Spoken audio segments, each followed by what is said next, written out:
আল্লাহ পাক রব্বুল আলামিন বলছেন, ইয়া আইয়ুহাল্লাযিনা আমানু, ও হে ঈমানদারগণ, বিশ্বাসীগণ, কুলু কওলান সাদিদা ইত্তাকুল্লাহ, আমি রবকে ভয় করো এবং তোমার জবান থেকে সত্যি কথাগুলো উচ্চারণ করো।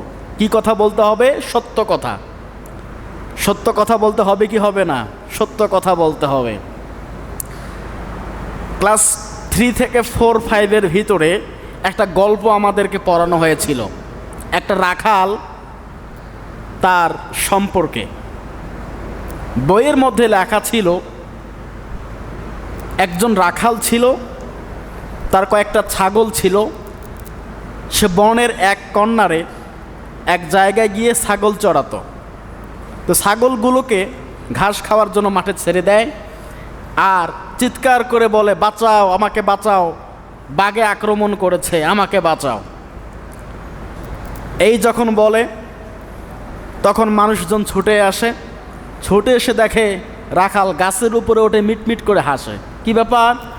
তুমি না একটু আগে বললা বাঘ এসেছে, আমাকে বাঁচাও, আমাকে বাঁচাও। বলে, কিসের বাঘ? আমি তো এমনি বলেছি। কি বলেছি? এমনি। কয়েকদিন পর আবারও রাখাল বাঘ বাঘ করে চিল্লায়।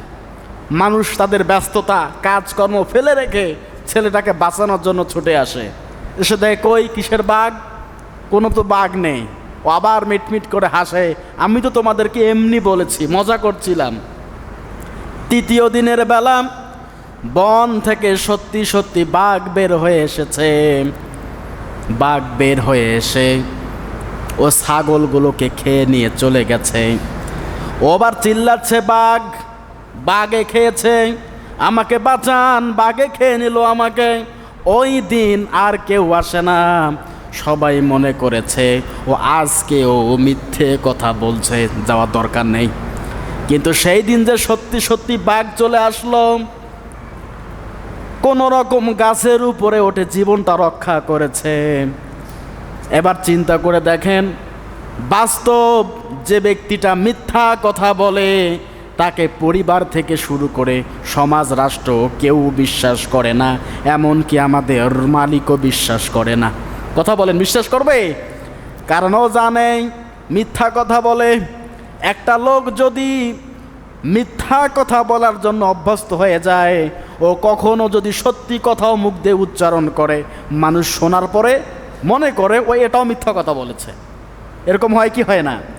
এজন্য আল্লাহ পাক বলছেন, লাআল্লাকুম তাত্তাকুন, আমি রবকে ভয় করো, আর রবকে ভয় করলে তোমাদের অন্তর থেকে মিথ্যা কথা দূরে চলে যাবে। আর আল্লাহ পাক সূরা বাকারার, আল্লাহ পাক রব্বুল আলামিন বলছেন সূরা বাকারার মধ্যে, ওয়ালা তালবিসুল হাক্কা বিল বাতিল ওয়া তাকতুমুল হাক্কা ওয়া আনতুম তা'লামুন।